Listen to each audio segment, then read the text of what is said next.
There's a huge difference. There's a huge difference between where the pedal hits the metal and where the rubber meets the road.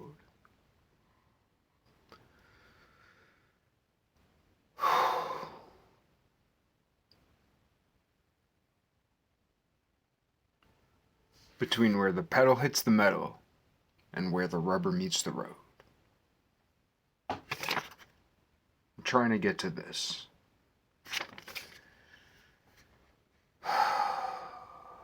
It is a dark object.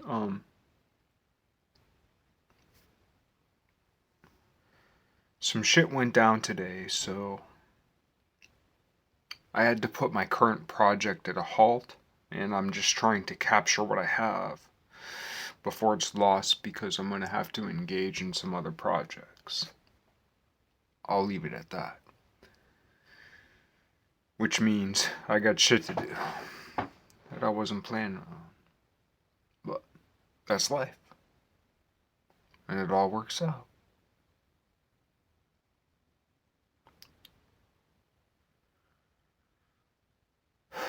I have an intellectual pimple that is meant to be popped now.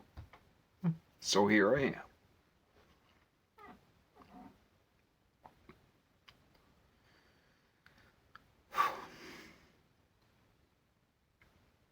It's a heavy topic, man. I make these simple little silly images. This is the purpose of this video. But I have to clear some things out of the way because I'm apparently on the precipice of a purging project.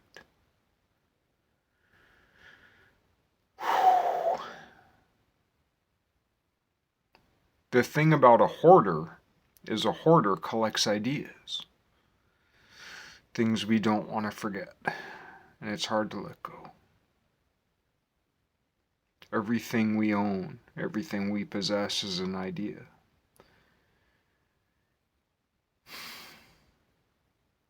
One could say, I don't, but one could well say that the world is a finite place.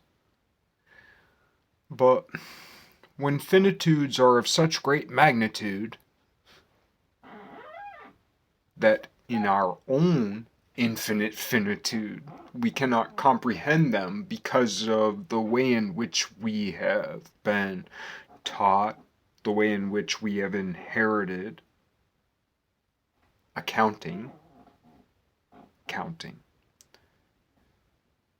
Because of the way in which we've inherited accounting.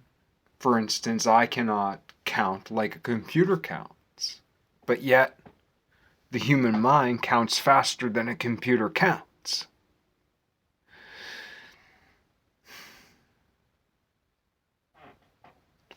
The perfections of idealism, true idealism that reaches far back before that notion into the truth of what idealism, all of idealistic philosophy, we think of it as this mountain of progress, not recognizing that it's pointing to the source.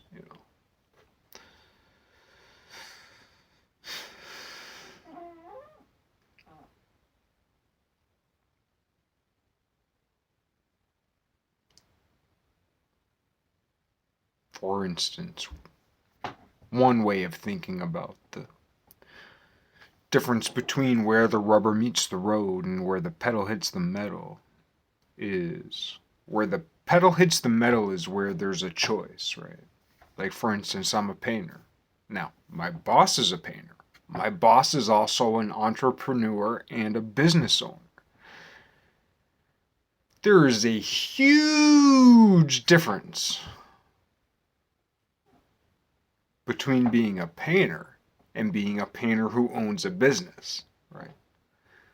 Now, I think in law, like, a small business is any business under 500 people. Now, to me, that's an enormous business. Like, to me, my boss, we typically run, give or take, 10 employees. Might go up to 15, 20, might go down to 8, but it's about 10 people on average. And to me, that's enormous. It's an enormous responsibility. You're dealing with economically or financially or monetarily, you're dealing with well, I always say about my boss, when people say this or that about him that I don't like, I just say, well, he's dealing with extra zeros, you know. He has extra decimal places he has to account for. Micro and macro.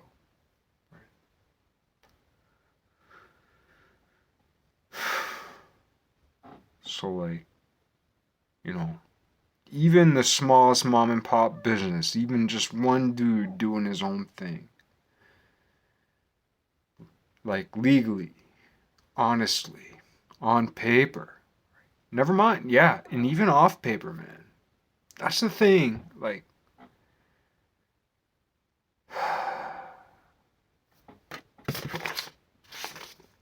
because it's supposed to be about all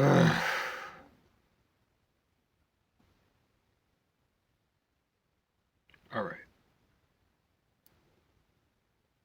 vegan cross. I make simple images, and some shit went down today that has cut my production short because I have some things I have to deal with. But in the meantime, I was dreaming, I was imagining this beautiful, I was gonna make this like beautiful little castle. See, that's the thing, man. I have all these like these schemes, these ideas of these great things I'm gonna build imaginatively, right? And then shit goes down and I gotta deal with the real world. So where things collapse, where the imagination meets the real world. So you have some. This is how I'm dealing. I'll talk about it some other day, but some shit went down today that is most unfortunate. Let me tell you, most unfortunate. And this is the first day in my life where I'm dealing with it in such a way that this matters more. Because the truth we're seeking, I'm not saying I have all of the truth, but I'm saying I have a key, or that I am a keyhole. I'm not the door. Right? The keyhole is a very small part of the door. A very small part of the door. Insignificant. The hinges are way more important than the keyhole. Right? You can have a door without a key, but you cannot have a door without hinges, so to speak. The hinges are way more important, right? I'm a very unimportant part of this particular door. There is much more to the door. I'm working on a job now where the doors weigh 200 pounds. 200-pound doors made of masonite. They're little paper fucking doors, 200 pounds. No offense to the designers, to the manufacturers, you know, because sometimes I get a little bit bitchy about this, that, whatever, you know. Supposedly there was this, you know, quote unquote Mexican crew of people who came in and mudded the house real quick, you know. They were pushed hard to do something in 2 weeks what this other guy we work with would take 6 weeks to do, you know. And when I look at it from a God's eye view, you know, because now we're having to do a lot of extra work. The general contractor is having to absorb some of the extra expense, as well as my boss, this, that, you know.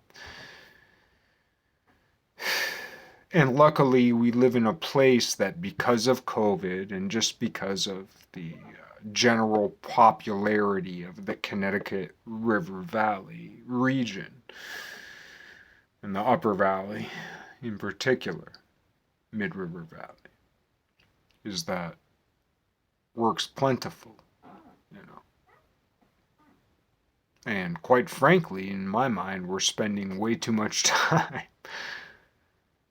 making something less than it ought to be. But it's still way sweeter than what I got, you know. Um,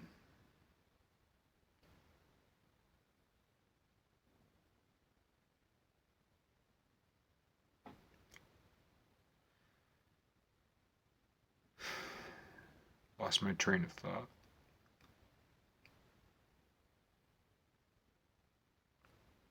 Today's pushing hard for this video to be made, and I'm really perplexed by it because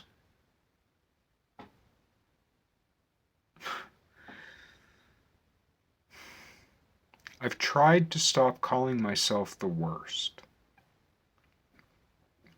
I've tried to stop calling myself like the worst thing that has ever existed. For those who are already, right, if you feel uncomfortable, definitely leave. That's cool. But if you just feel like, what a putz, you're right. However, I ain't just a putz. And suspend your disbelief for a moment.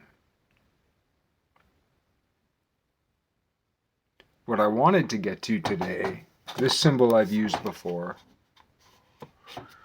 I was going to do this whole elaborate thing, but shit went down today, so I got to get this shit on before everything comes down. It may be tomorrow or in a year from now, but however it so happens, it'll be sooner than I wanted or expected. Because we have to deal with things as they happen, right? So I have this idea that I've been working on, this idea I've been building, you know, and it can take half a day, 3 days, whatever, to build and build and build, and then I have this castle of an idea. So in my mind, I'd built this castle of cardboard. It was going to be a beautiful dollhouse of all these little symbols. But shit went down today, which I'll talk about someday, just not today. So I got to get this shit out, throw it out. And that's another thing too about altars. Make your own altar, right? There's a difference between the person who carves a sculpture or an icon and the people who worship it. In a sense, if you're worshiping the icon, you're worshiping the maker of the icon. People think the Mona Lisa is the greatest icon, but it's not. What's the greatest icon? The Pieta. Michelangelo, the first person to put his name on something and say, this is my stake in the ground. I'm burning my boat. This is me. And what did he say? He said, Mary.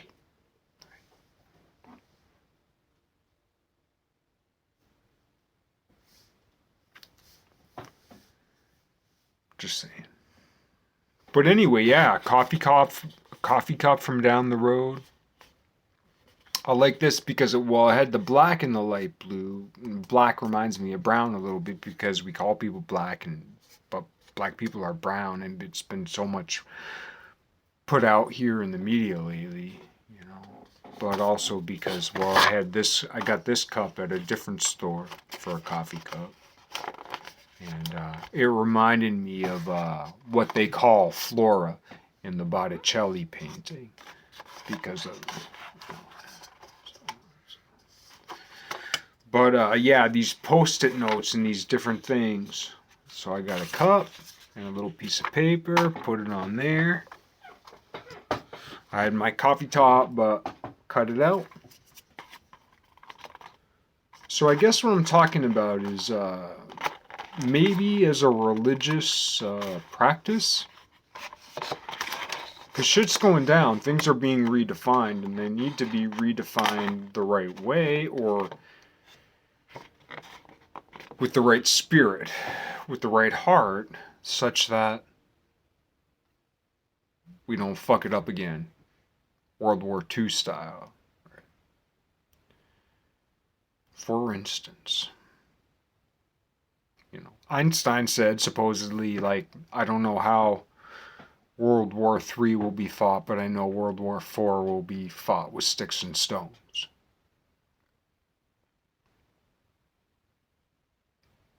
Well, Einstein weren't right about everything. Okay. We all have this certain idea of what World War III will be like. This is a horrible... First of all, if you're not feeling good today, do not watch this video. I'm telling you, bookmark it. Wait for a day when you're feeling like really, really good. Okay, if you're having a bad day today, this too shall pass.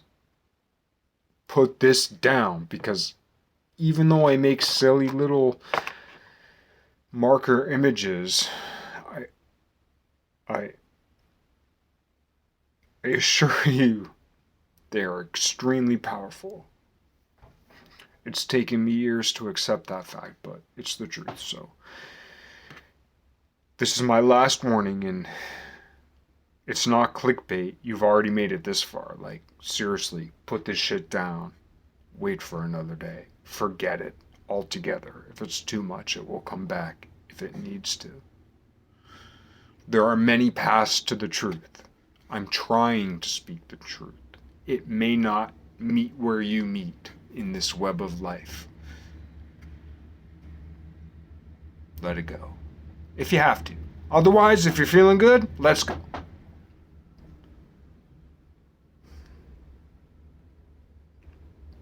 I think the idea of disposable, right? We talk about recyclable even though so much in our life isn't recyclable. And there's something interesting to me about making, right? Because we deride altars even though everyone who derides altars, every religion, every sect, every philosophy, study any religion, there's an altar. And sometimes those altars are misinterpreted, misconstrued. If you go to worship in a very puritanical church, right? In some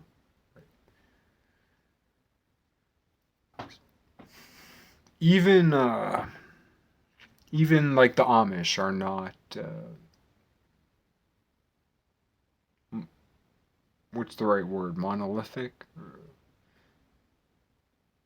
like even there's the spectrum from the darkness to the light even exists within closed societies such as what we call the Amish, right?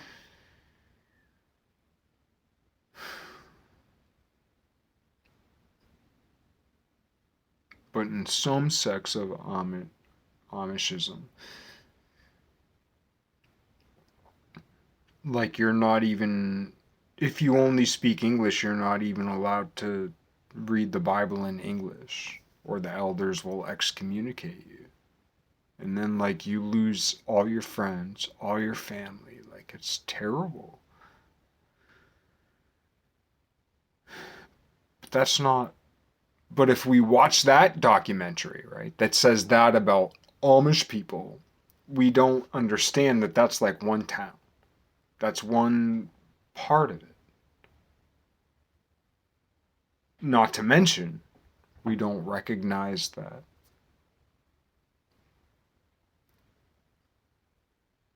there's more to the story.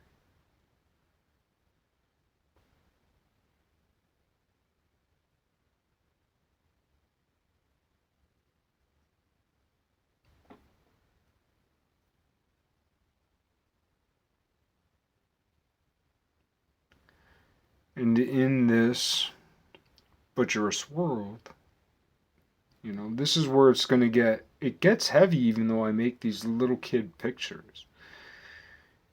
It gets heavy and it makes me glad that I've been imbued with this distalent to make little kid pictures. Because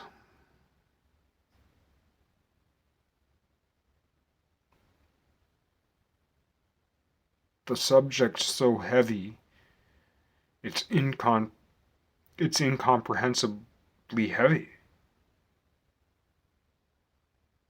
So, I hope I've cleared the way.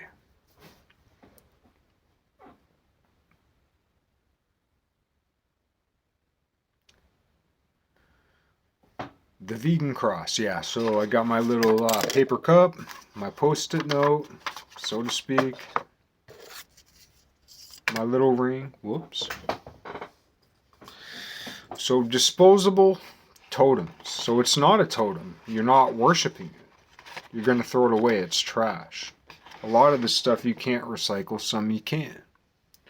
So we recycle what we can, and we throw away what we can't.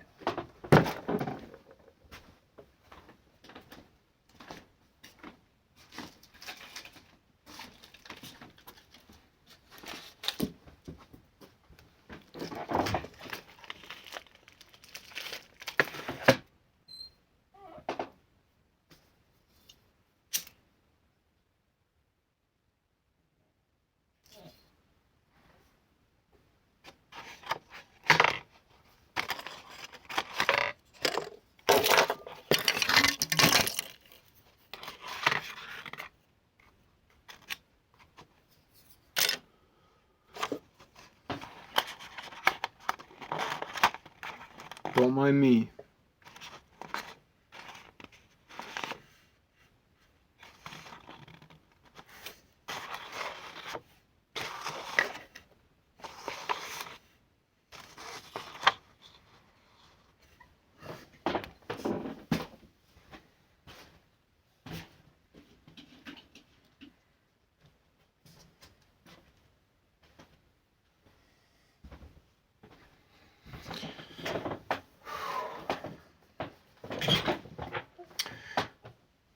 Yeah, so that's one of the things too.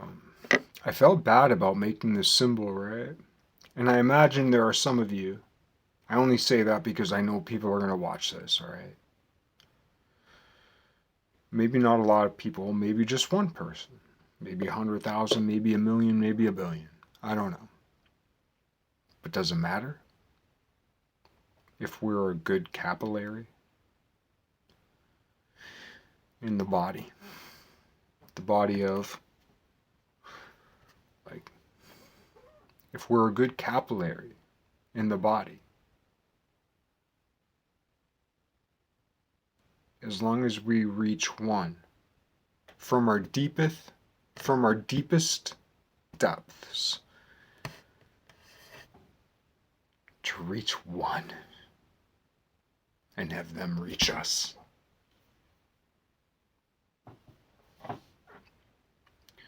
But anyway, so the cross goes like this, right? So there's a lot of that cross worship. But Jesus on the cross was hanging, even though his feet were suspended, right? But he hung. Thus the arms.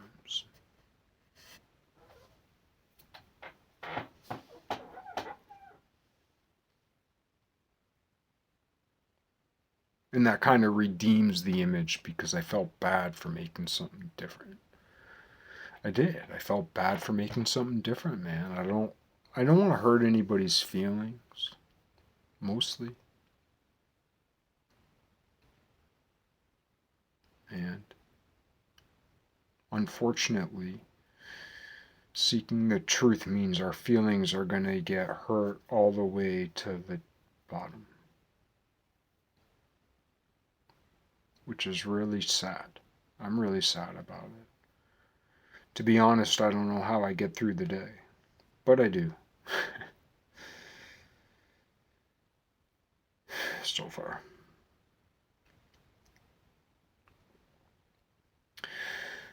Yeah, so I was going to make this really beautiful. I was going to make this really beautiful, imaginative castle out of like old cereal boxes. I have a peanut butter Captain Crunch cereal box over there. And I have a Life cereal box. I have the Captain Crunch cereal box is 2 months old, but I have a Life cereal box up there that's 2 years old. I'm dying to make this beautiful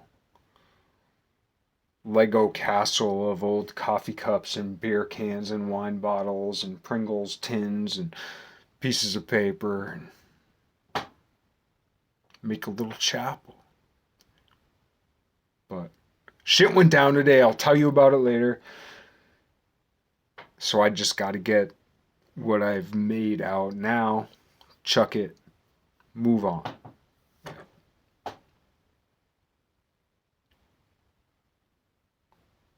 The idea of a disposable altar. Everybody who challenges the idea of worshiping an idol always serves as an altar. There is no one, there's no person, well, I've never met anyone, and I've met some fucking people you wouldn't believe. I know, I don't believe it myself. It just so happens it's true. Sometimes shit you can't believe actually is true. Oh no.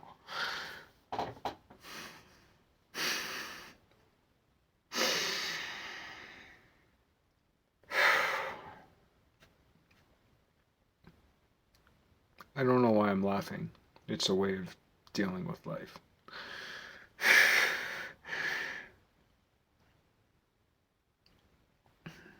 I don't even remember what I was going to say now.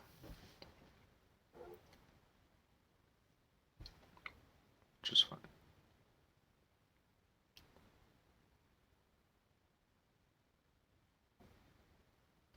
So I'll just restart. I'll get to it some other time.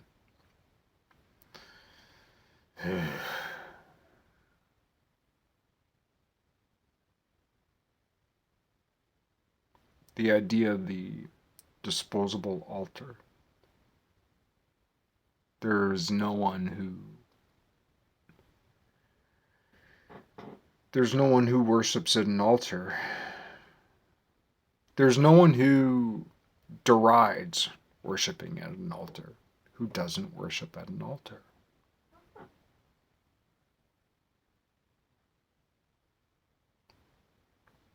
Okay, I'm just going to say it. I'm just going to say it. I've met one with the legitimate claim. And after I met the one with the legitimate claim, I met 1,000. And then I met 1,000,000.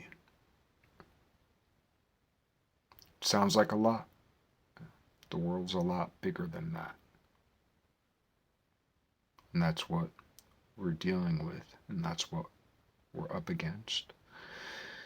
And as I've been told, that's the situation. Thereabouts. And I've been persuaded. I'm not saying it's the truth, I'm saying we are exploring the truth. Even here across time.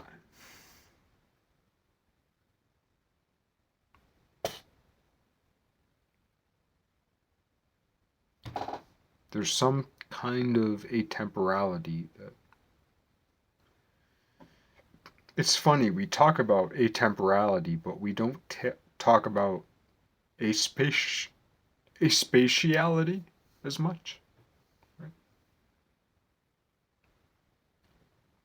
And we don't give temporality specifically the breadth that we give spatiality, you know. I don't have it all figured out, but I know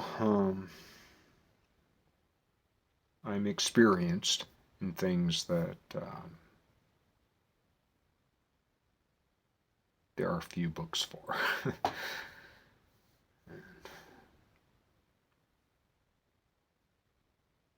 But we all are. So I'm not trying to be like, I'm just trying to admit it. Because every single fucking person knows it. And we're all too afraid to be like, yeah, shit's up. Shit's up, things going down. Right?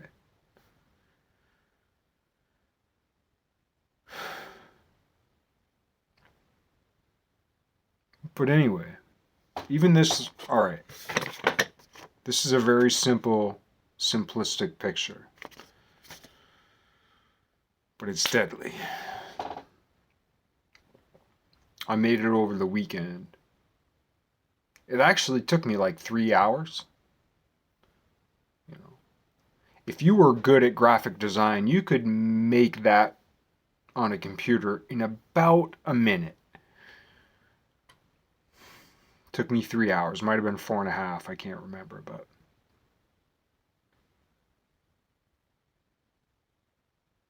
I put a lot of thought into it. Just look at something. So in a sense, I'm really glad that in this very stark image, it worked out better than I thought. At first I was like, this is pretty cool. And then I was like, this totally sucks. And then I was like, this is perfect. Not because I'm perfect, but, you know, that object of perfection. I look upon, provided me with something to offer. And if I can just be of a little help, right, I feel so worthless. And I just want to give a little help. And everywhere I look, everywhere I go, if I try to give help, I just get in the way.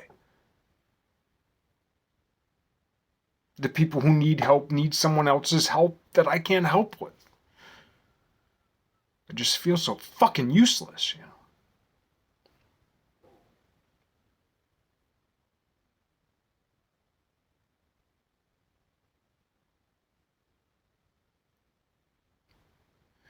I try to speak my mild truth humbly amongst the people I interact with every day, you know, but all right. So I'm all about the vegan cross, right? Everybody I know is a hardcore, big time Northeast comfort food meat eater. Shepherd's pie, corned beef and cabbage, pot roast, potluck. Did I say shepherd's pie? Chinese pie? Turkey pie? Pumpkin pie? Apple pie? Cherry pie?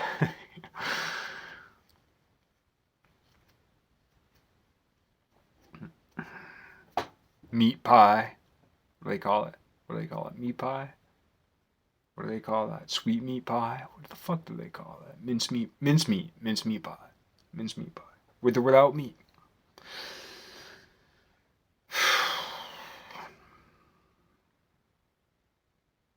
Yeah, stuffed turkey, stuffed chicken.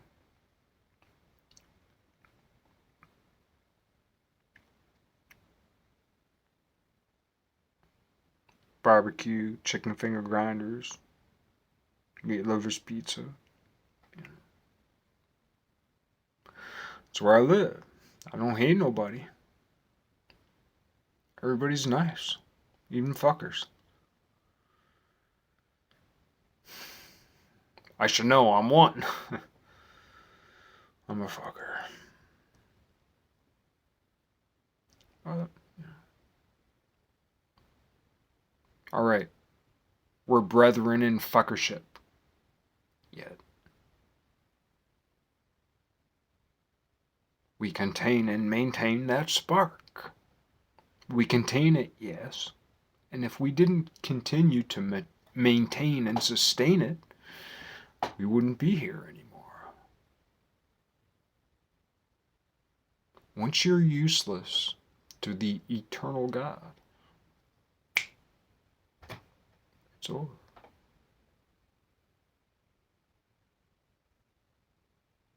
And usefulness,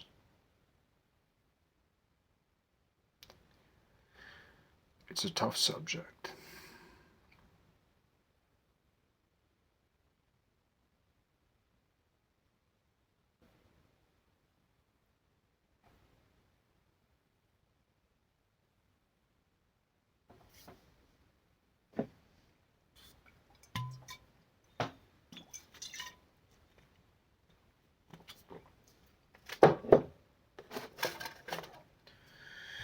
So, I'm a broken human being. Does that mean I'm completely clouded? It might. It might.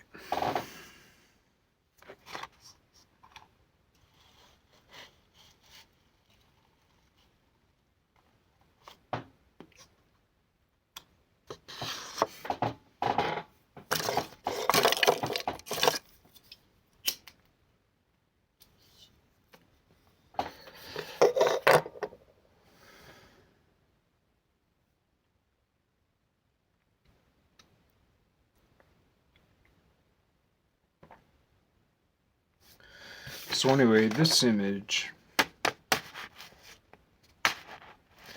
at first I liked it, then I didn't like it, and now I kind of love it. It's a dark image. Yeah. New rituals are being born and are going to be born in new sacramental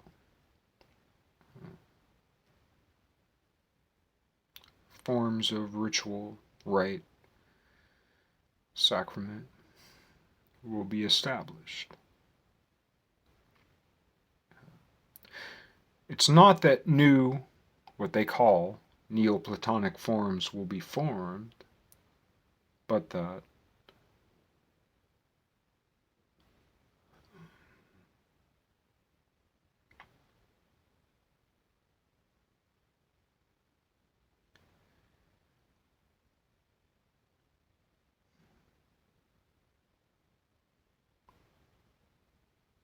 disharmonic shapes will be resolved.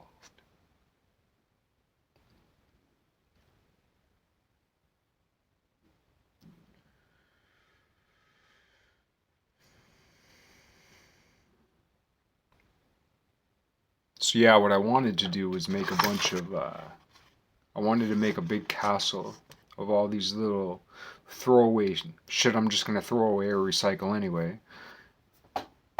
Have a few dollars of markers, a little bit of glue, about half a penny worth of tape. Make something really great, But shit went down I gotta deal with. It's gonna take me about 2 weeks to fucking resolve it. So I gotta cut this shit short, and it's reminding me that I gotta cut a whole lot of this shit short. I used to be back into like Tony Robbins, stuff like that. Way back. I don't talk about that much, but like years and years, that type of thing. Tony Robbins, The Secret. I love that shit, man. I love like the whole positivity thing. It's great because it amps you up and it like gets you going to like do something good, I got stopped in my tracks when I found out. You know how you seek and you shall find, and that whole Jack Nicholson deal with you can't handle the truth, as it so happens. I breached a threshold I'd been reaching for all my life. And when I breached it, it almost killed me.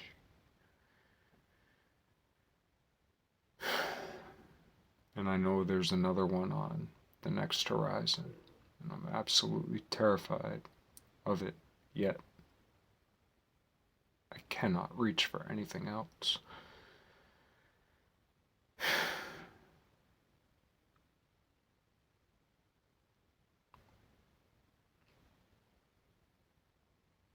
Alright, the vegan cross. The vegan cross isn't just some hokey pokey, feel good, lovey dovey thing. And people say about, oh, you're looking at the world through rose colored glasses, which because of popular culture, when we say rose colored glasses, we think puce colored glasses. We think magenta colored glasses. We think pink colored glasses. We think a watered down rose colored glass. When we say, oh, you're just looking at the world through rose colored glasses. But looking toward a future where it's not that all fears will be dispelled. It's not that all fears or problems or types of violence will be resolved.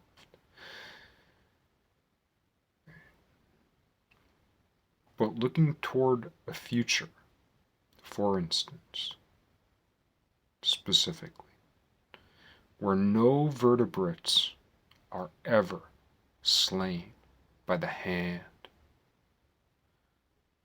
of humanity, ever. There's nothing. Right? We talk about going to the moon, going to Mars. Comets go to the moon, comets go to Mars, right? Shit travels all over this place, man. Microwave laser beams shooting out from nebulae, all that shit. I know I got that wrong, but there are microwave laser beams that shoot off of like either stars or quasi-stars. I can't remember, but that's NASA shit. Microwave laser beams shooting through space, maybe someday through your heart from 4 billion years ago. Or maybe a billion. Did I get my math wrong? Okay, 500,000 years ago. Something happened 5,000 years ago and it hits you through the center of your heart with light you can't see. It just so happens that is a distinct possibility of a scientific fact. And until we know for sure, it must be considered.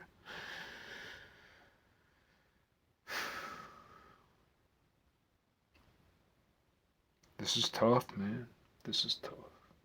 2022. 2022. 2022.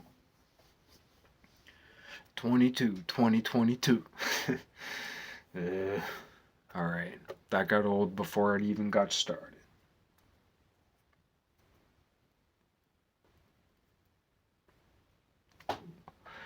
I'm a broken human being, and I know that. I'm an addict in several ways. I do not want people to be like me. I'm not trying to attract anybody like to me or to this or that or whatever.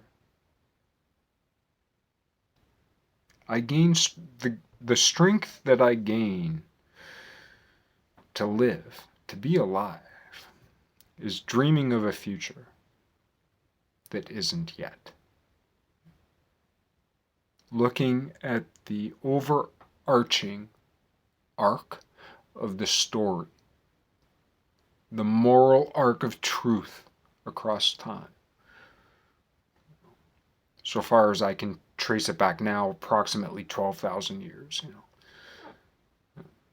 Not that I've done the tracing, I just listen to people.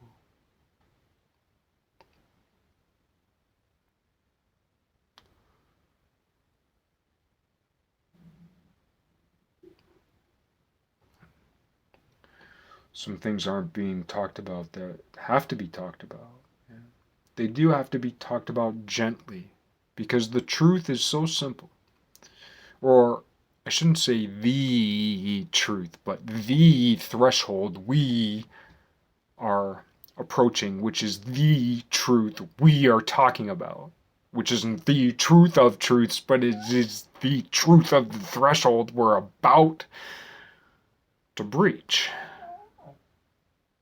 We are all souls. How many souls make it across the threshold? Souls make it across the threshold. The more souls that make it across the threshold, the better it is for that which is beyond the threshold. There's no such thing as I've made it, fuck all y'all. We all get there together or we don't get there. The idea of the spirit of reaching toward the truth is that we're all fucked. Most of us. Those who aren't fucked, for real, want us. There are those saints, those angels, those philosophers, those sorcerers, those magicians, those alchemists, those scientists, those simulationists, those rocketeers, whoever. There are those who are beyond the threshold, even living with us now, that we can see or imagine. If there's a threshold to go beyond, we know there are those beyond it, right? What's it take to get there? We think we know what they think because we think they think like us. What do we think? I gotta get there, I gotta get there, I gotta get there. How did they get there? We gotta get them there, we gotta get them there, we gotta get them there.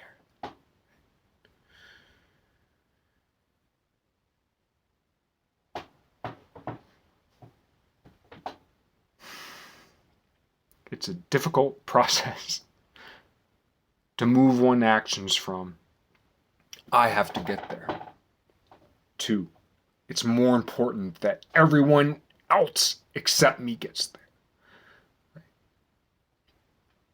If I got there by myself, I'd be a lonely motherfucker. If I got there with 2, 3, 4, 5 people, I'd be a lonely motherfucker.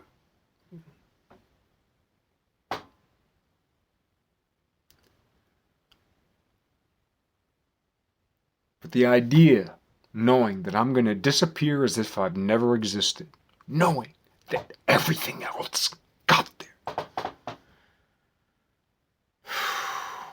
It's a suck position, man. It sucks. It sucks to think about. It sucks to deal with. And maybe it's not even true.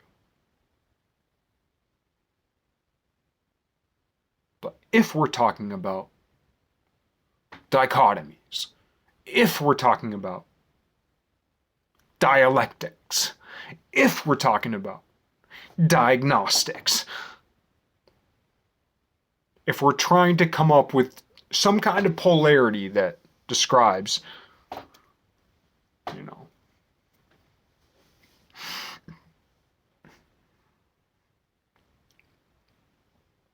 then that's what it gets.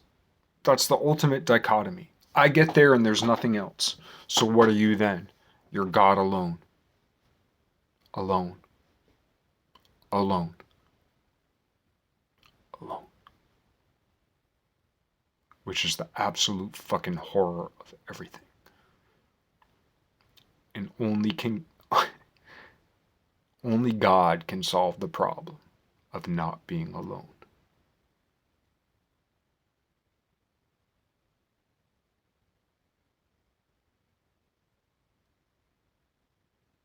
And I'm sorry for being so prideful in the way I just said that. Because I'm completely terrified. Completely terrified. We need each other so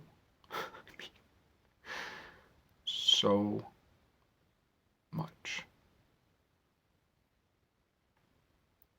You know, these days we talk about like the internet and this and that or whatever, and it's just like basic plumbing. Like do you know how the mechanisms in your toilet work?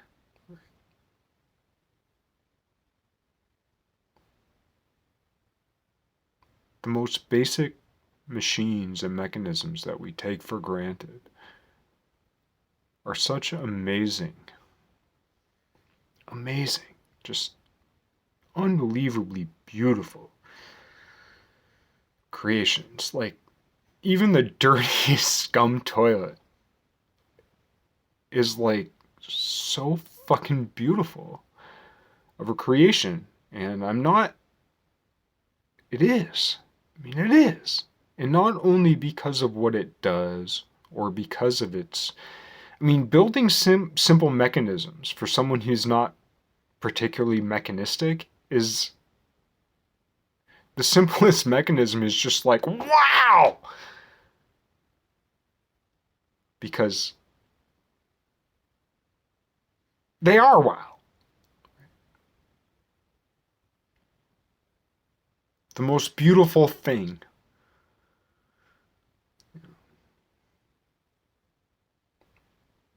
The most beautiful thing is like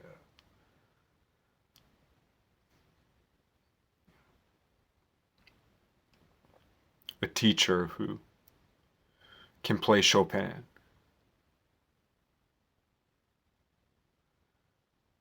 And he sees a kid playing Nirvana and says, "Good job. Keep working."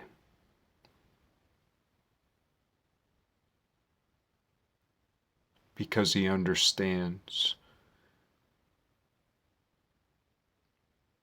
the plain, simpler voice from which beauty flows.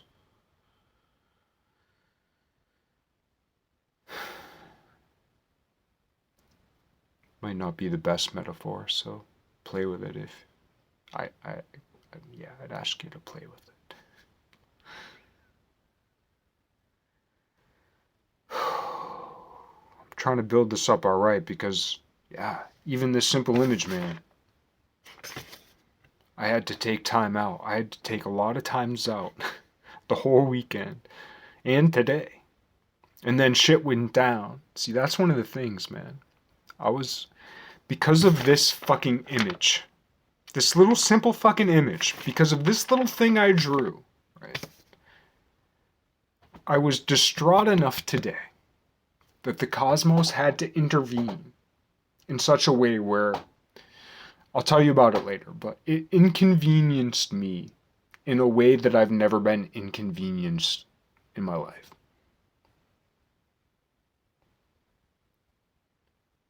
Something happened to me today that most people in the civilized world would consider an absolute aberration. Like, just the worst fucking thing that, not the worst, but like a horrible thing. Like something that has to be dealt with immediately.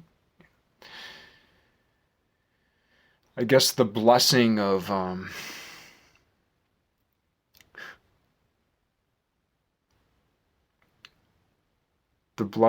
somehow keeping like a heart or a spirit of truth through calamity.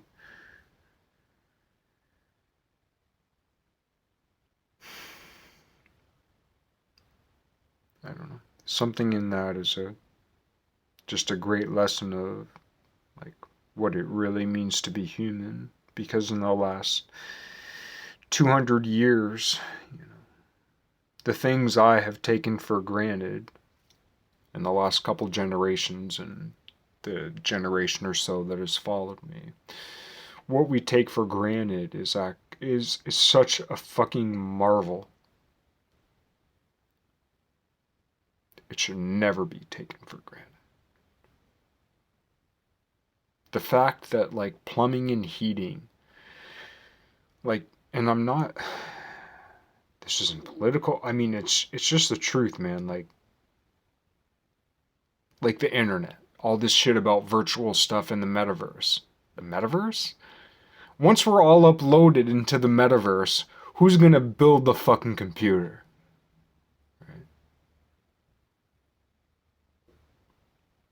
We think of the internet as all this virtual shit. We're just gonna upload, upload, upload. Well,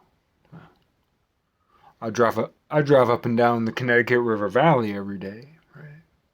And every motherfucking day, I see the dudes in the orange trucks and the ass-plume trucks chopping down trees to keep the electric lines clear. That's big fucking money, man.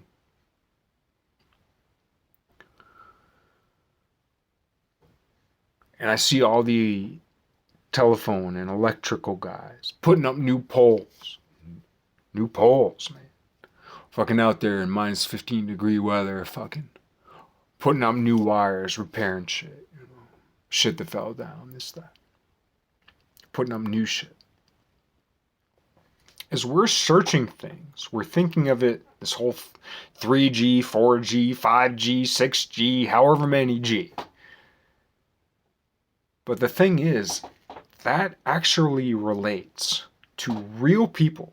Like, we're thinking of the internet as like wires and data and satellites and just like all these engineering grids. But everyone knows that what's on paper ain't what in the real world. So when you look at these things in three-dimensional space through time as you move around them, it's a bunch of fucking sticks. It's a bunch of fucking sticks and metal and rubber and plastic and fingers. When you have to stop in traffic to wait so that you can go around a utility truck that's fixing a wire, those fingers fixing the wire, that's the fucking internet.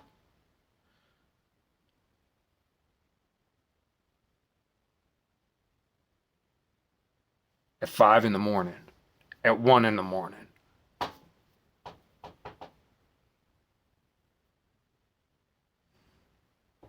Those guys up there in those fucking trucks shaking back and forth. And we're just sitting there like, oh, gotta get to work, I'm running late. Meanwhile, this guy's up there in fucking negative 15 degrees with the wind blowing, flying back and forth, just thinking about his fucking kids and his dog and his fucking wife and his sick grandmother and his fucking mom and his dad and, you know.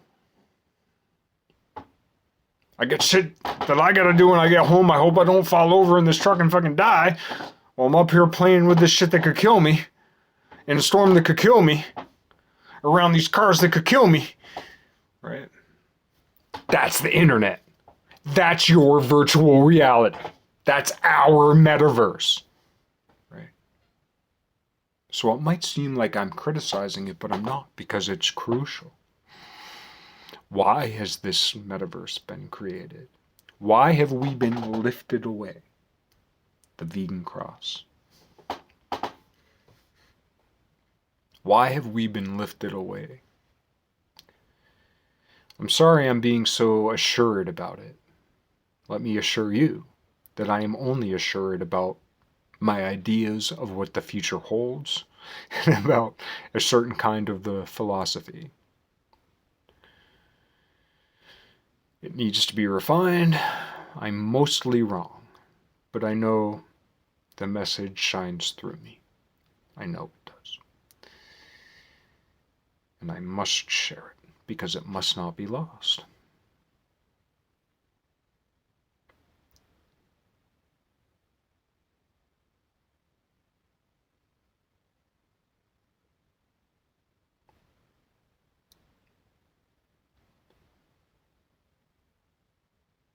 Lost my train of thought again. I'll get back to it someday. The vegan cross. The necessity, the preeminence of the vegan cross, which is why this symbol, as it so happens, is so powerful and in some way has mandated its own. video by the circumstances of the necessity of this event as they reach backward through time.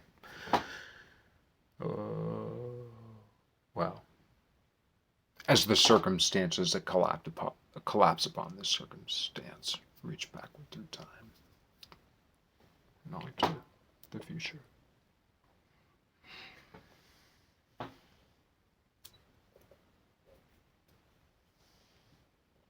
I'm a broken person. There's a lot of us. So maybe if you're well put together and you have all the answers, then maybe you should watch something else. Because not everyone's like me, nor should any. Like, if you're really well and happy and healthy, like, you've already got it figured out. Like, fucked up people like me, right, need people in the world who are just like happy and healthy and like do the right thing, so to speak.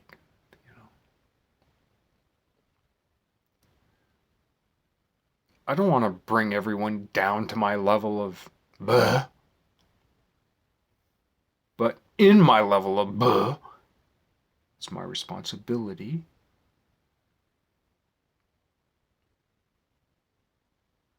to speak from my heart,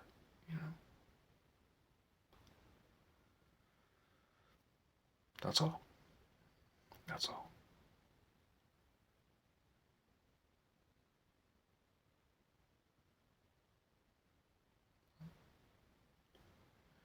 A lot of people who would be in my situation,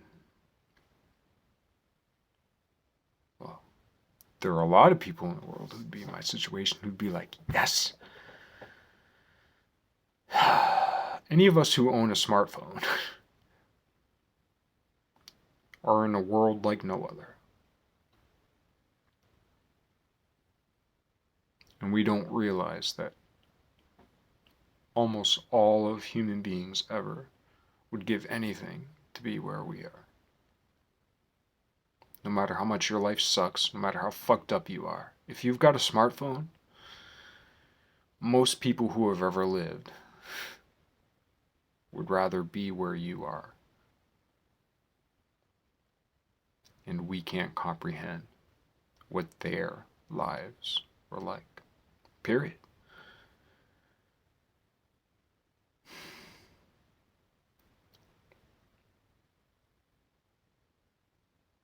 Like, to pit races against each other is so stupid. And to pit even classes against each other is so stupid. Because, for instance, I make what I consider a good living. It would be considered lower middle class or upper lower class living, but if I were responsible, it would be more than enough. But I'm irresponsible. You pay me $5 an hour, you pay me $20 an hour, I'm going to be irresponsible either way.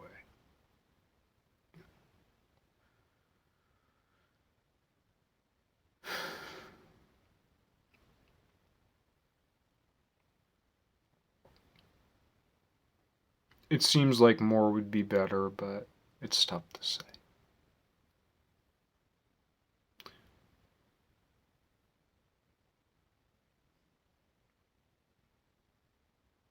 Anyway, I'm trying to get to this. I keep getting off the point. And I had all these other nice images, so I gotta showcase them because I got shit to do. I got fucking shit to do that I'm like imbibing myself to kind of put off for one day so I can do this and get on with the shit I gotta do.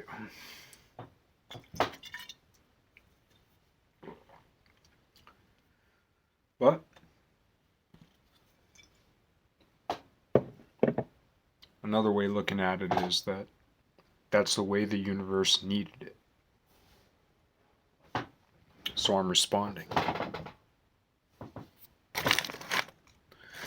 Because part of ability is responsibility. Responding. Your ability responding to the input. to the impetus. I don't recommend anyone smokes. I'm just being honest. And I refuse to think, right? Because everybody shits on fucking smokers. And then vegans, right? I'm trying to promote the vegan cross, man. Promote. Unveil. I don't know how to say it. But work for. Worship. Promote.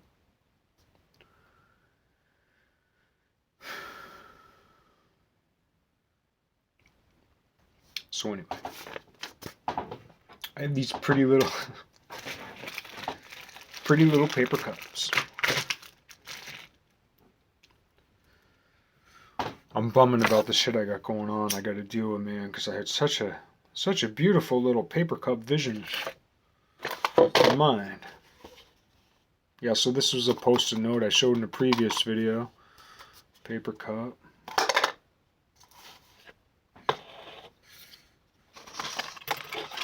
I got this one. It's starting to bend with the heat.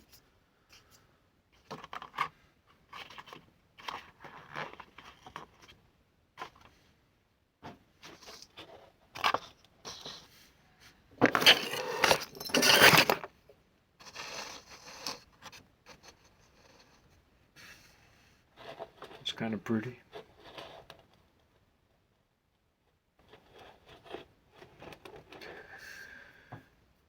And then, yeah, I got this one, which I had before, but I'll light it again. I don't mind.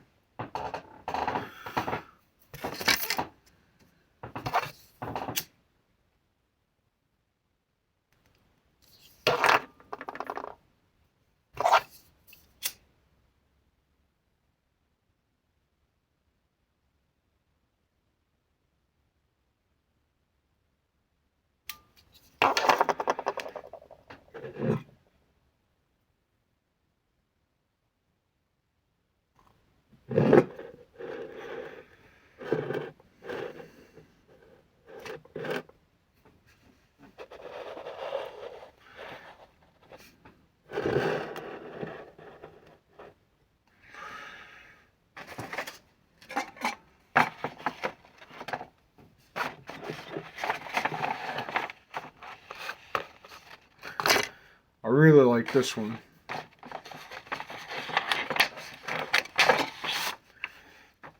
So this egg here is supposed to represent Saint Anne. And I cut out this little cloud here, which was this shape. So that whole other side cut out was just like this, lightly salted. Looks like a duck or a goose. Looks like nature. If truth were a woman, what then? If truth were a woman, what then? Well, one of the things we need to realize about the book Beyond Good and Evil is that the entire book is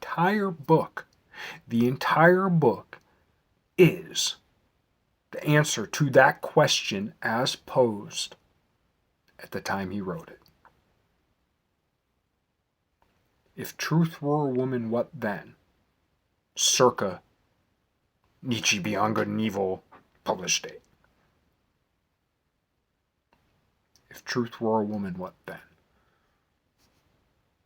That entire book, like, that's a statement, semicolon, book. That statement is half the book. If truth were a woman, what then? So we got a little Nietzsche figure. And if truth were a woman, what then? Well, then you got a mom. So you're born from your mom. But her egg, the egg that you were half made of, formed inside your grandmother. Without your grandmother, right? Like, part of you existed inside of your grandmother, literally, in time. Not just atemporally, but temporally. Half of you lives inside your grandmother. Saint Anne. 1/3 of the Marys. Super important.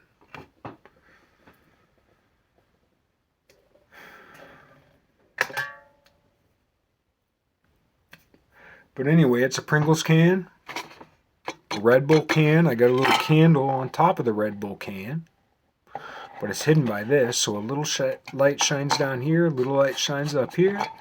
Got that reflective background. It's like perfect. Something I was going to throw away. Costs less than $2 at the Walmart. So disposable, the idea of disposable or recyclable temple, something we use for a time as a prayer, as a focal point, what we're focusing on for the moment. It's a nice idea because it bridges the gap between, because there's a confusion of what idolatry means versus play versus expression versus art. Accepting something and letting it go. Right? So it's kind of a nice idea to make beautiful things made of like otherwise like trash. I got a coffee cup, I got a ball jar, I got another coffee cup, I got a piece of A-series paper, I got some folded in more or less half legal size paper, which is the difference of 1 to root 2 and 1 to root 3. Yeah, a little something cut in a Pringles can, a little Red Bull can. I bought like, what is it, 1, 2, 3, 4, 5, 1, 2, 3, so 30 tea lights for $2, right? And this shit just all just kind of free, but maybe you could put $10, not even $5 on what I've built so far. It's kind of beautiful. Even though it's framing an ugly fucker like me. Right? But it's the idea we're worshiping. So something made of trash, like in one sense we're displaying the beauty of the idea, and we're not worshiping the beauty. Because this is just a piece of typing paper. This is just a ball jar. This is just a coffee cup. This is just a piece of typing paper. It's a coffee cup, a Post-it note, made with Expo fucking, bought them for $2 down the store, you know?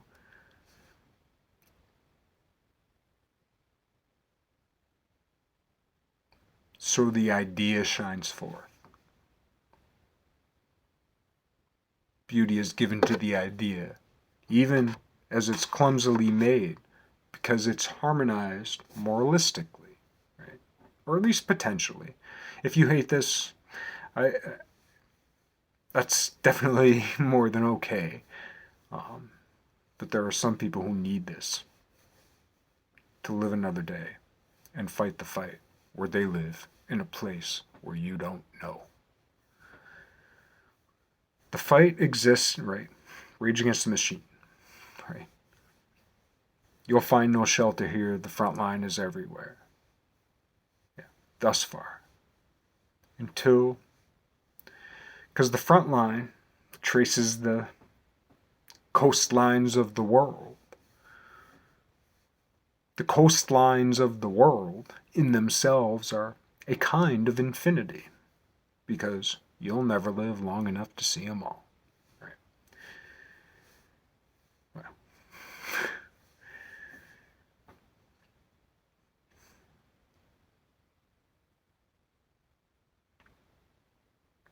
because great finitudes that exceed our capacity might as well be infinity. When we say there are infinite choices, or there are infinite things you could be, whatever, what it really means is you don't have a lot of time, and you're not going to do everything. You have to make a choice.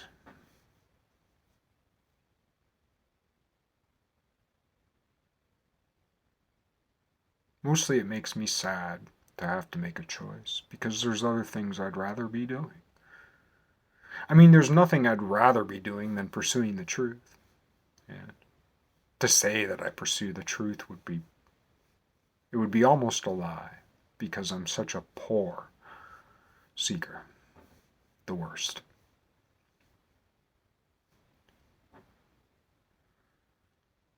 But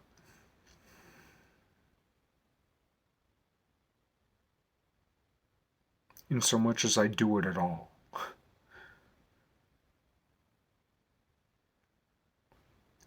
it's the only place I find value in my life.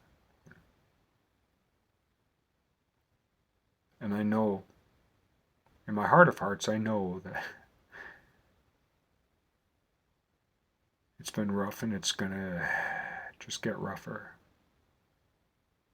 And what will be most beneficial for me in my pursuit of value and meaning and truth and actively participating in building the future that God reaches to from the Alpha to the Omega. It brings me a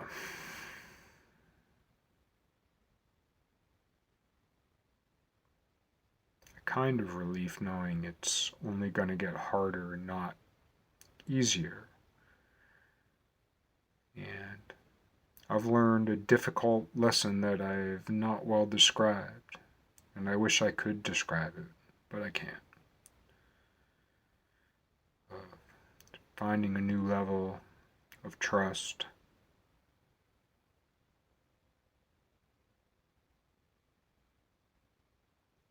amidst diversity. And the trust I have is for the future God is building, the future that contains in time, or that time comes upon.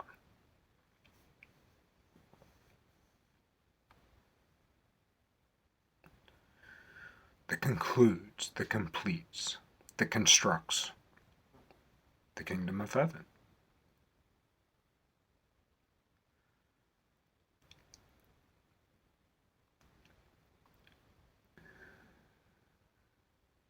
Heaven is ultimately impossible to talk about.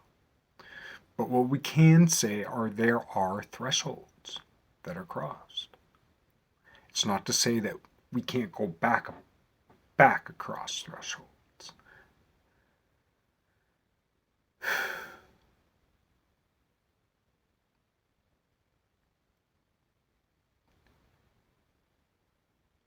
But what we're hunting is a threshold.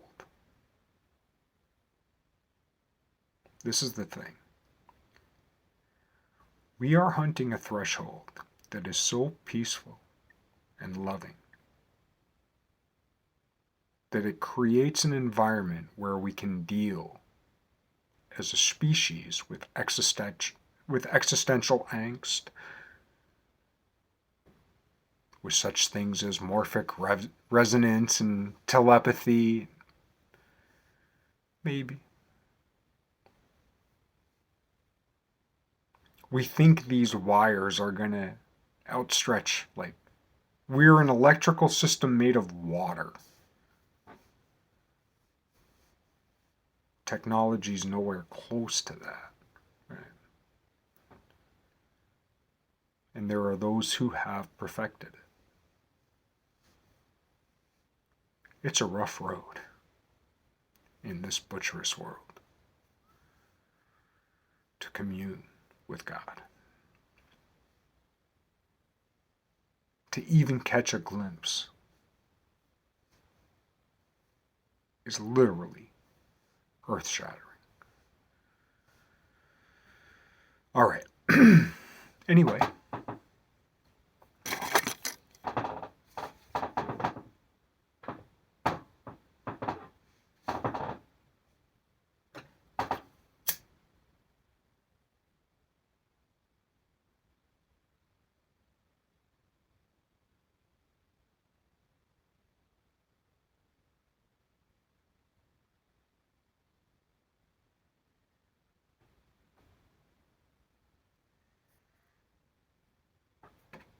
Oh no.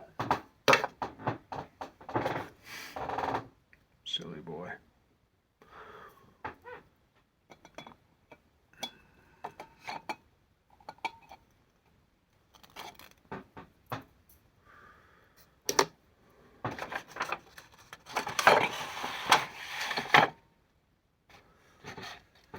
Yeah, so I got a couple holes cut through.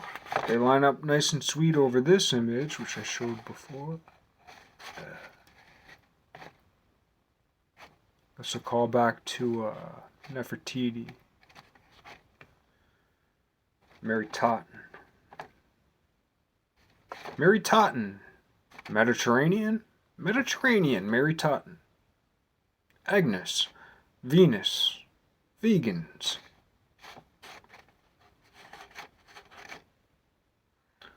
Oh yeah, okay.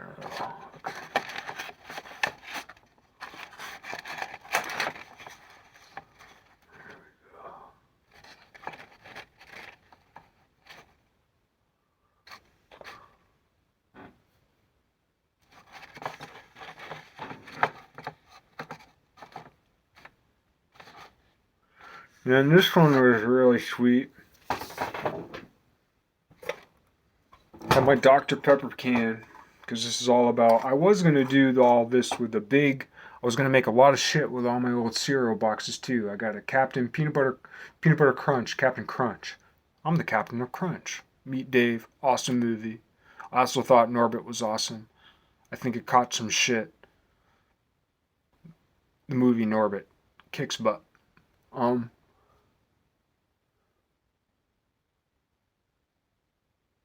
yeah, shit happens, so I got to get this out. All right, so I carved out the P of the pepper because the pepper is a symbol of the vegan cross. Unfortunately, I carved it upside down last time by accident, which I know will turn a lot of people off because it looks like it's satanic.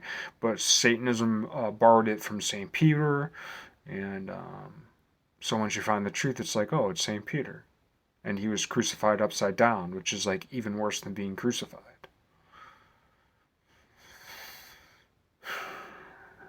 No one ever asks if the saints were resurrected.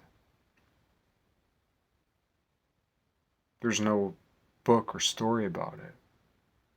No one ever wonders about it.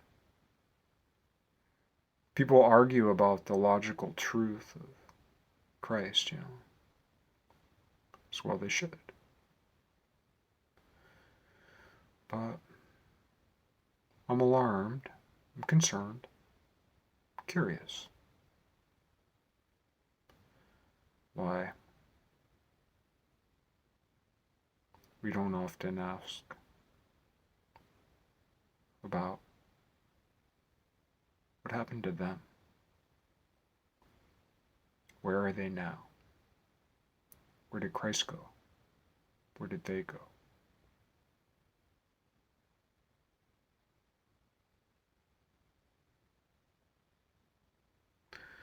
So yeah, but Dr. Pepper can.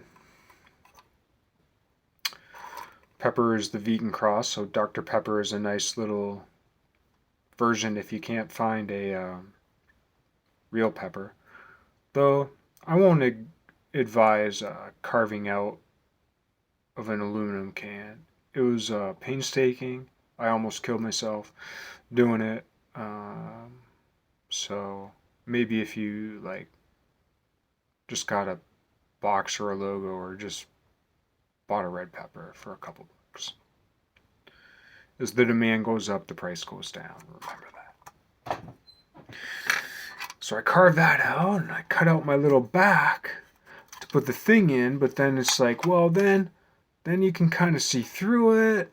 And I didn't like that. So I had the little Pringle thing cut out from this guy.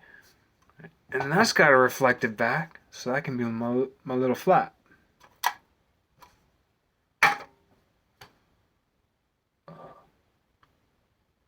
Other people invent 5G. I tape Pringles Nietzsche on back of Dr. Peppercross. That's my contribution to humanity. However, I'm just trying to reach somebody. I wish I could reach everybody. Except I can't speak. Nothing ever comes out right. But I have this conviction that I will reach someone. And it's been proven to me I'll reach someone. Unfortunately, I can't prove it to you even though I try. And you'll know who you are. There might be more than one. There might be a lot. Seems like there's going to be a lot. Only considering how far back in time this particular braid reaches. And it's coming to a point. But it ain't going to be pretty for me. I hope it's pretty for you. I do. Don't live like me. Unless it's your only choice. And people like me know what I mean.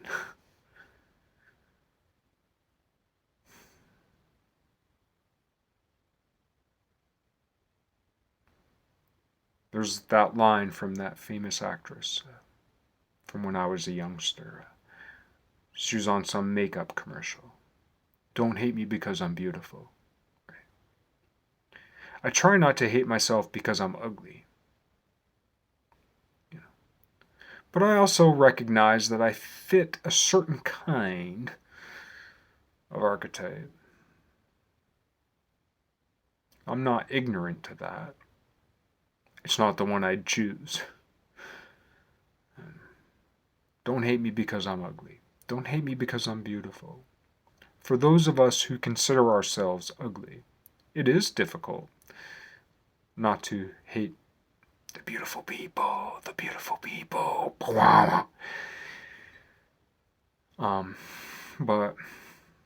I guess as I'm delving in on this dark subject, it is also a good time just to remember for us ugly people with crooked noses.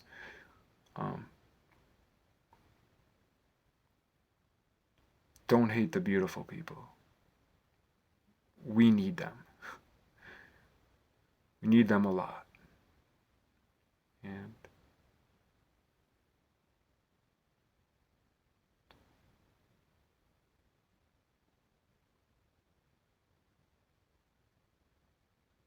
yeah, we need them a lot. So don't hate the beautiful people.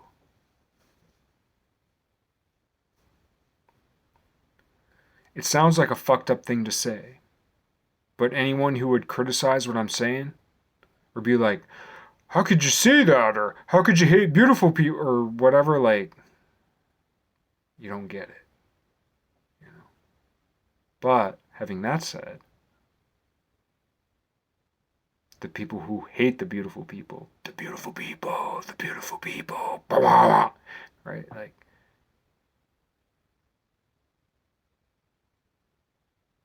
It just so happens there are beautiful people. Yeah.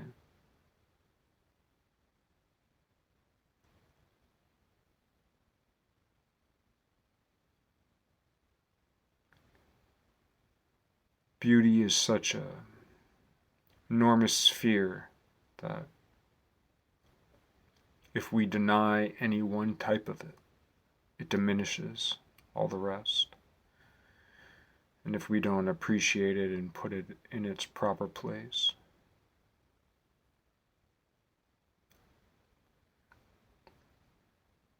anyway. Yeah, so what's cool about this? Cairo, baby. I extended that P in the pepper. Put a little X on it.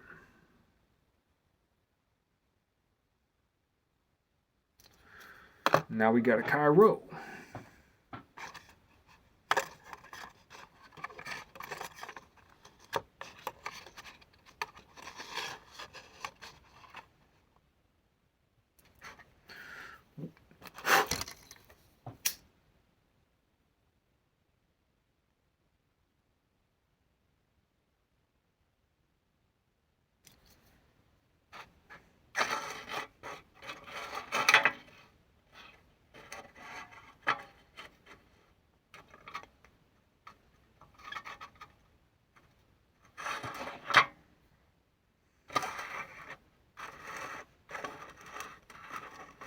The only thing about this one is it gets really hot. For some reason, the paper ones, they don't get hot at all. The glass doesn't get hot, but this one gets fucking hot. Not too bad.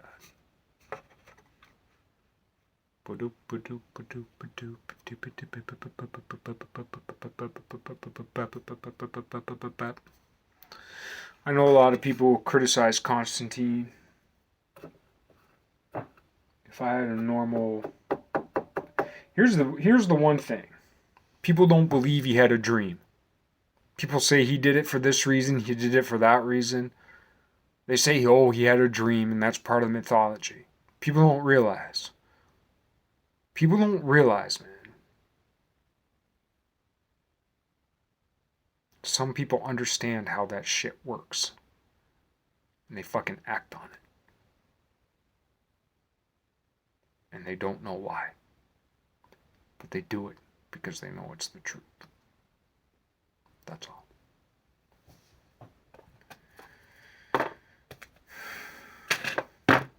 If we didn't have history, we'd be lost. And if we didn't understand that history is a story, in so much as it's a kind of telling of what happened, we'd be even more lost. The story matters.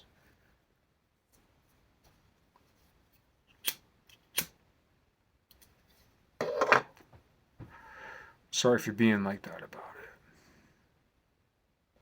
I'm talking above my weight class, so to speak.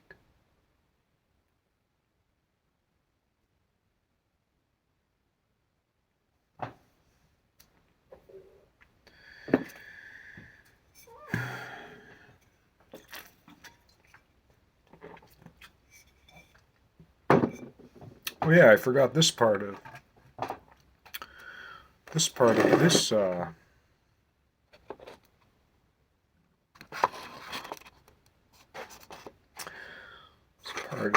image here. Where am I going to put this?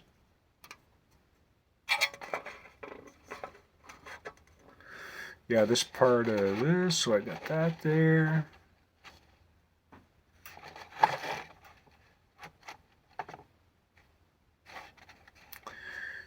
So I got these little birthday candles, and I melted them onto the parts of beer caps. I'm not trying to be sacrilegious. I'm not trying to be iconoclastic. I'm not trying to be idol worshipping or anything like that. I'm trying to tie together some symbols from across time, that's all. I'm playing. I'm doodling. I don't worship any of this shit. People do. So I'm playing with it, that's all. Trying to learn. I'm learning something. You better believe it. Well, it looks better in my mind.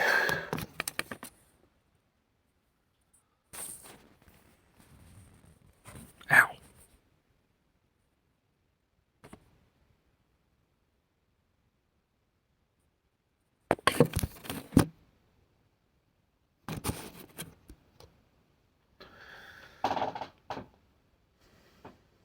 Yeah, I had something much more dramatic in mind. But even this, a few pennies, couple bucks. Disposable rituals to think about things. So, in some sense, I recognize this isn't this isn't a Spielberg movie or anything, but for a couple pennies, a little bit of fire, despite the drab surroundings and my drab appearance, like a little bit of color, a little bit of fire, things are more pretty.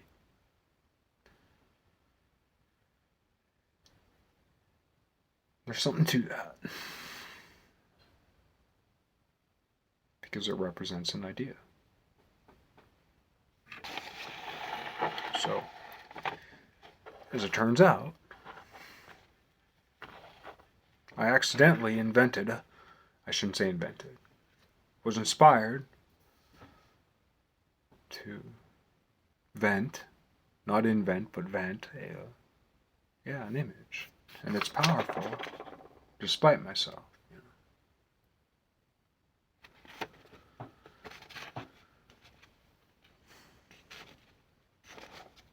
Just gonna take a sec here. Try not to burn my place down.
That don't happen every day.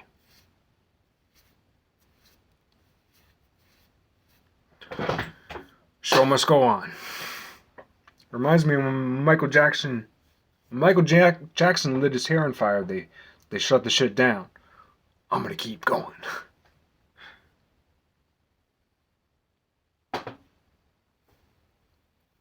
That might be a sign it's time to shave. That definitely coalesces with what else happened today. It's because I don't pay attention. I'm so focused on I'm so obsessed with what I want, which is a different kind of future. I'm so obsessed with what I want that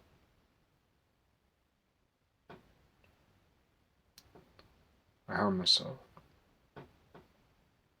with what's right before me. So I'm actively creating this thing to try to tell a story, and it harms me because I'm so focused on it and not the actual truth of the situation, which I'm building, that lights me on fire.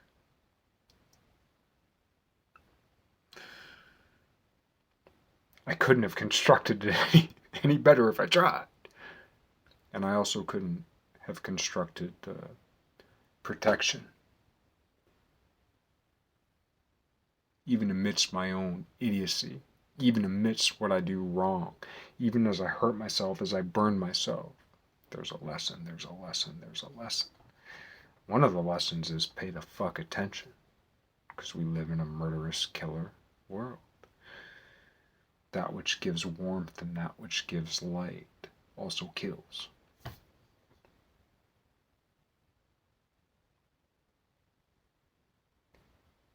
We're not the only thing that recognizes and sees that, but we're the only thing that can and does, but we're the only thing that can coalesce and work for that harmony and safety and security.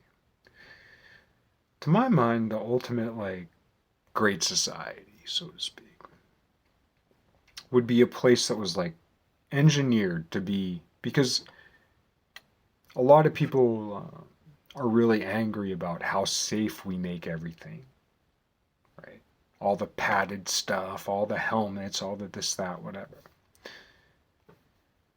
But like in some sense, it would be really great if society were constructed in such a way where everything was safe and padded and couldn't hurt or kill you, yet where everyone was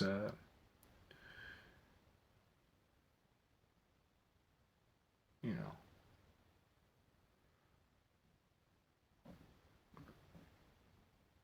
everybody was a jinjitsu master. Everybody was an acrobat. Everybody was a meditative, philosophical, religious, athletic, gymnastic master who engineered a perfectly safe world. Why would we do that? We would do that because if all of us human beings agreed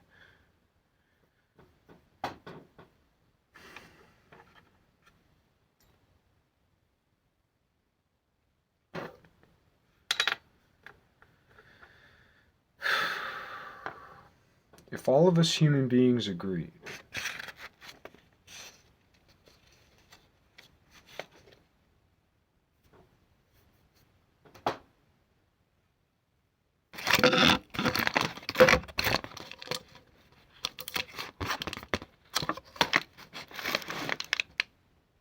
if all of us human beings agreed that it was our job, because it is, step back, look at the universe, look at the cosmos, look at the world. In one sense, this is the dichotomy and this is the choice. And this is why we are at the crux of the situation. For real. We will choose the right way. The only question is how many of us and how big will be the kingdom of heaven. I know it says 144 in the book. Fuck that, man. First of all, if that's true, the only way it's true is if way more people than that put in.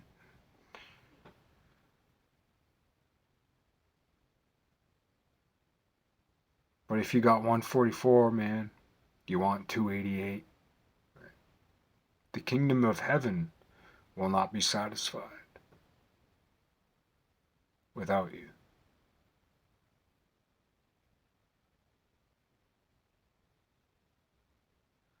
The kingdom of heaven will not be satisfied without you.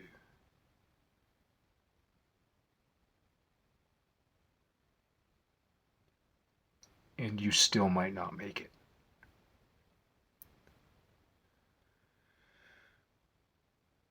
But the kingdom of heaven, even if you don't make it, will not be as big as it is if you don't do your shit. So if you're lost and you're fucked anyway, work for the good. Work for the truth. Work for every soul. Even you. Stay alive. What's powerful about this image to me, because you know it's the snake, kind of looks like a question mark, with a heart in the middle. It's really simple and childlike, and I put the half and the half on each side, right? So you have a 1/2, but then you rotate it 180 degrees, and it's the mirror image, so it looks like just a flat out mirror image, but it actually represents a pie rotation along the hemispheric plane of the image. That's one of the things it represents. But it also represents that it's a half, H-A-L-F, but then there's two halves, even though they're mirrored, but it's two halves, so it's H-A-L-V-E-S, pronounced halves. So you have a half, or you have halves, but there's two halves. And half of halves is have, backwards va, so hava, which is Eve, Eva, and obviously the snake, and the forbidden fruit, which is the heart. The heart's the forbidden fruit, the blood. You want to know what the forbidden fruit is? The forbidden fruit is, what do snakes eat? Snakes don't eat fruit. The fruit for snakes, right? Because we could eat a snake. We could eat what snakes eat. And we can eat other shit that snakes will never eat. Unless they evolve the way firefoxes did. Or I'm sorry, flying foxes did. Flying foxes. The biggest bat, the scariest bat, the biggest bat with the biggest teeth is a vegetarian. Lives on Madagascar. Flying fox.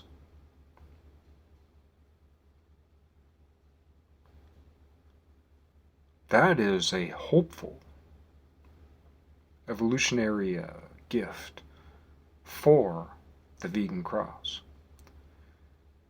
I mentioned it before, the Galapagos Islands, right?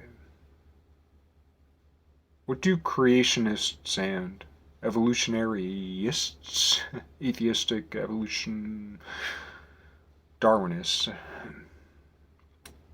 quote unquote Darwinists, what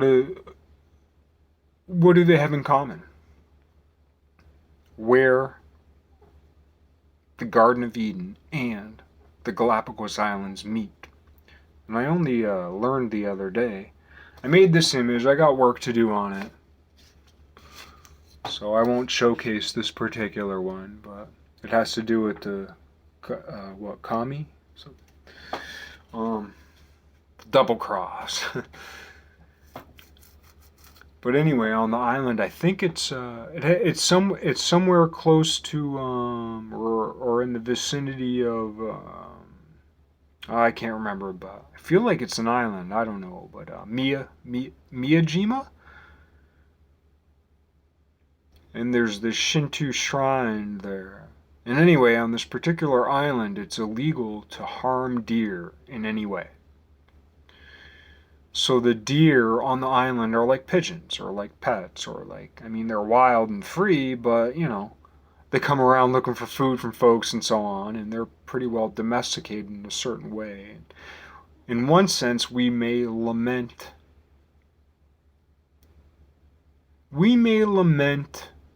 their prison ship. At the same time,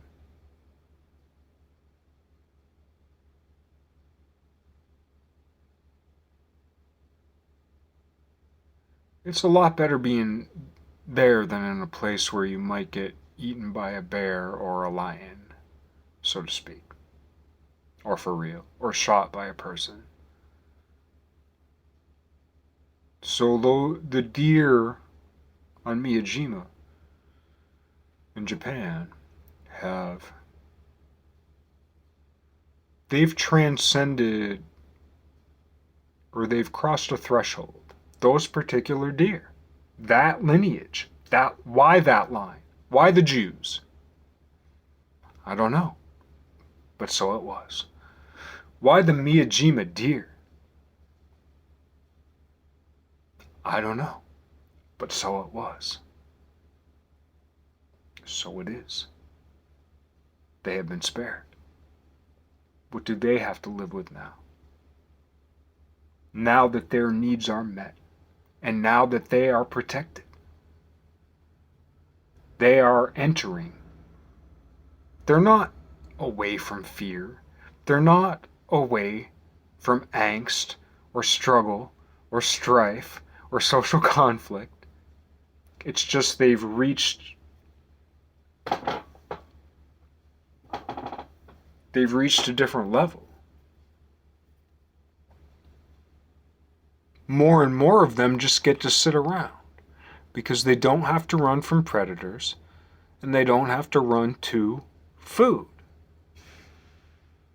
Because there's a lot of trash There's a lot of shit around now. I'm not saying I'm speculating. I'm conjecturing. You know, but it's you watch a couple videos, you can figure that shit out pretty quick.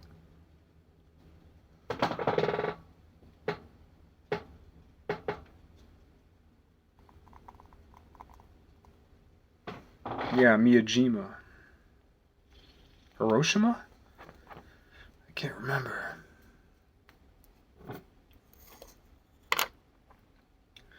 Motherfucker. Alright.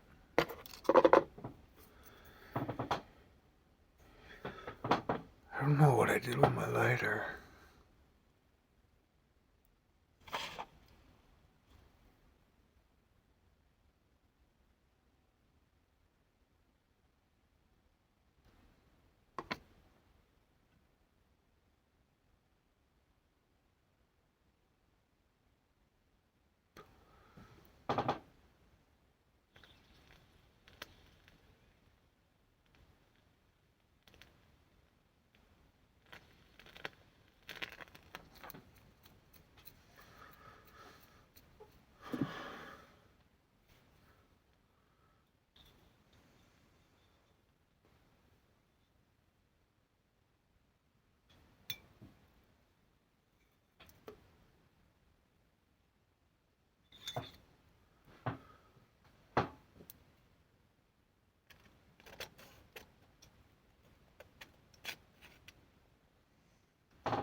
Anyway, those deer have entered a stage of,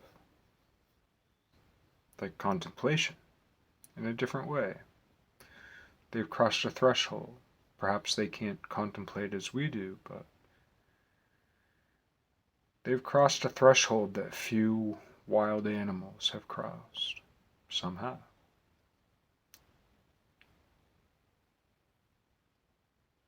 And they wouldn't have done it without us.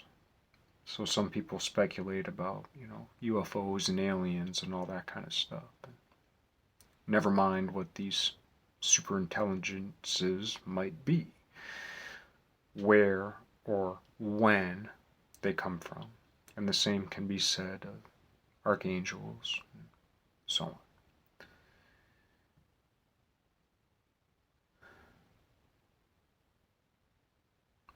But it doesn't, the nature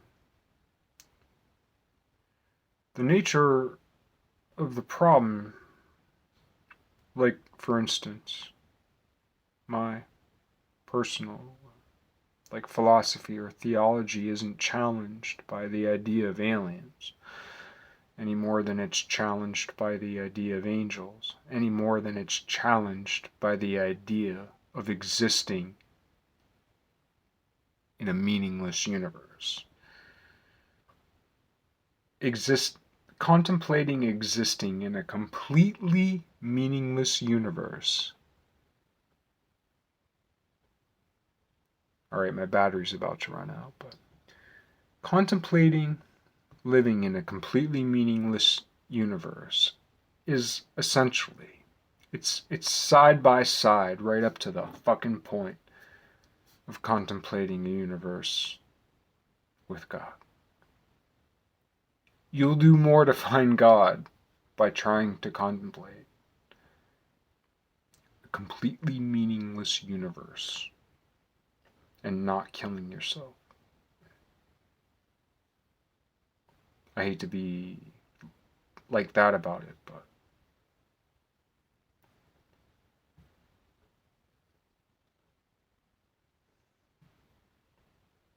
contemplating a meaningless universe will bring you down.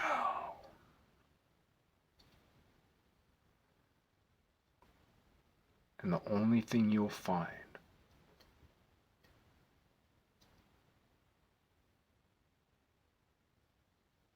you get to the bottom, where you think nothing is.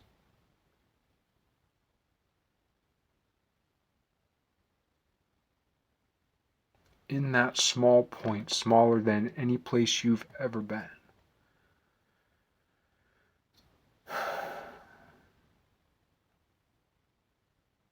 when everything shuts down, the only thing there, even if it's not the God of gods,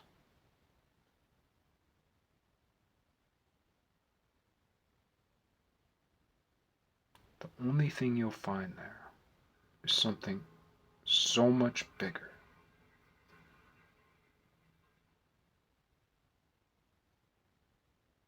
than anything you've ever dreamt or imagined.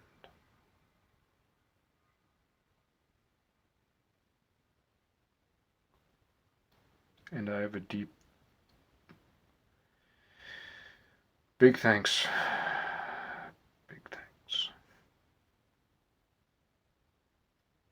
for those who have imagined it better.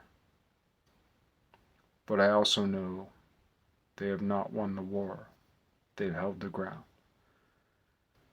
We confuse. We think the war's been won. It ain't been won. And we think the war's been lost. It ain't lost. It's progressing. It's progressing, and it needs and requires us.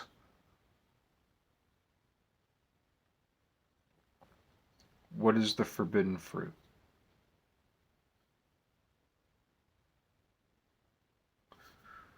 What do snakes eat? We are the only thing. We are the only thing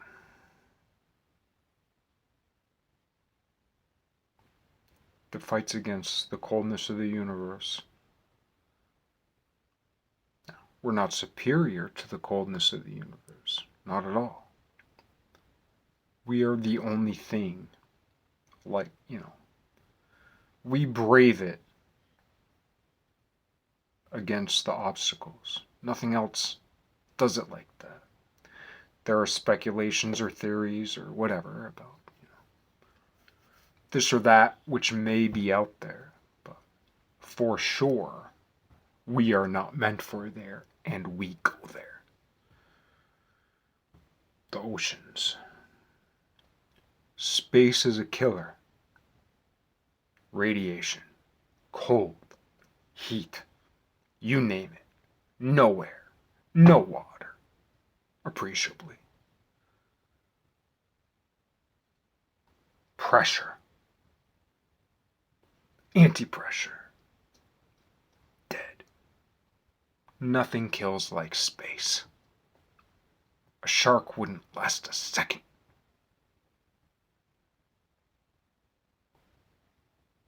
Nor would we, if it weren't for us. The astronauts who are up in space aren't the people who built the suits. The people who built the suits aren't the ones who are up in space. The guys who drilled the oil. The guys who were in the rocket didn't build the rocket. They didn't fuel the rocket. They didn't pack the lunch bags.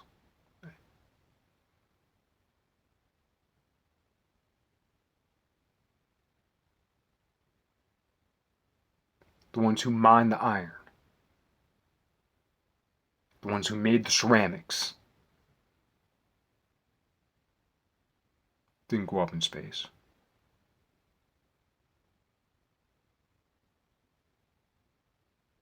Everything we do, but that's the thing too.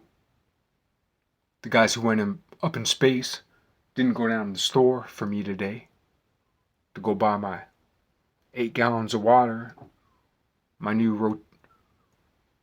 rotary fan.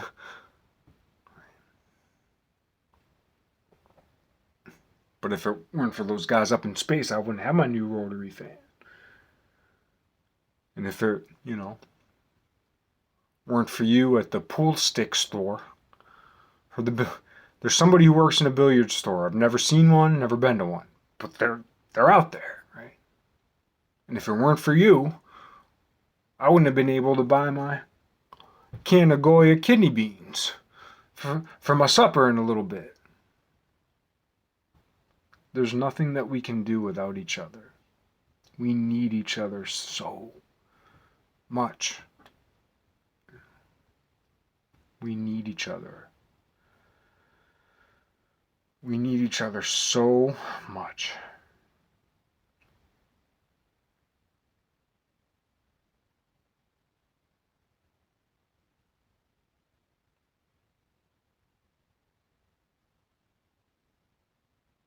Even now, as we feel, or as we might feel, things are wrong. We have the luxury of thinking things are wrong. And it is a luxury. I may only last another 2 or 3 days. And even that is a luxury in the face of an eternal God.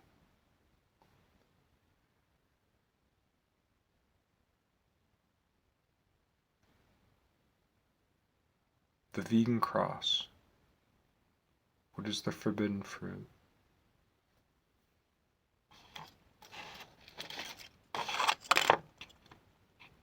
What do snakes eat?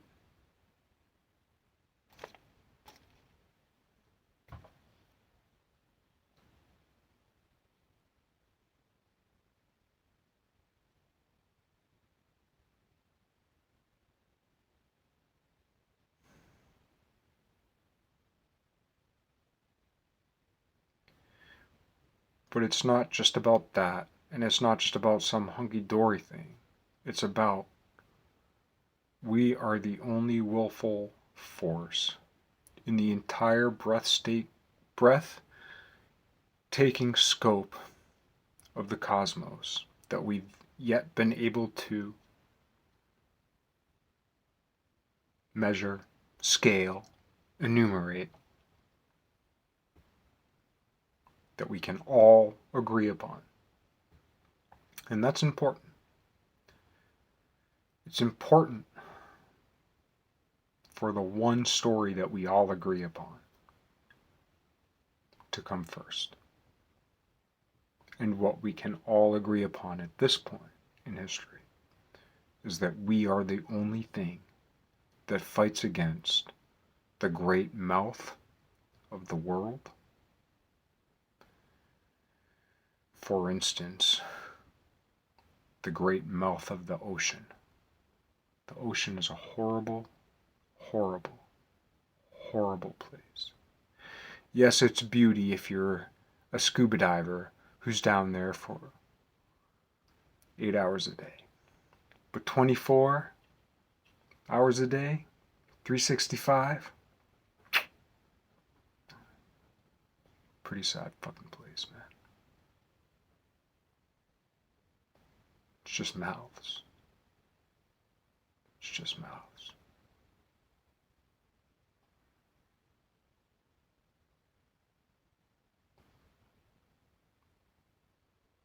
So far as we know, we're the only thing in the cosmos that has carved out this kind of niche. So far as we know, there's nothing like us that can fight against the hunger.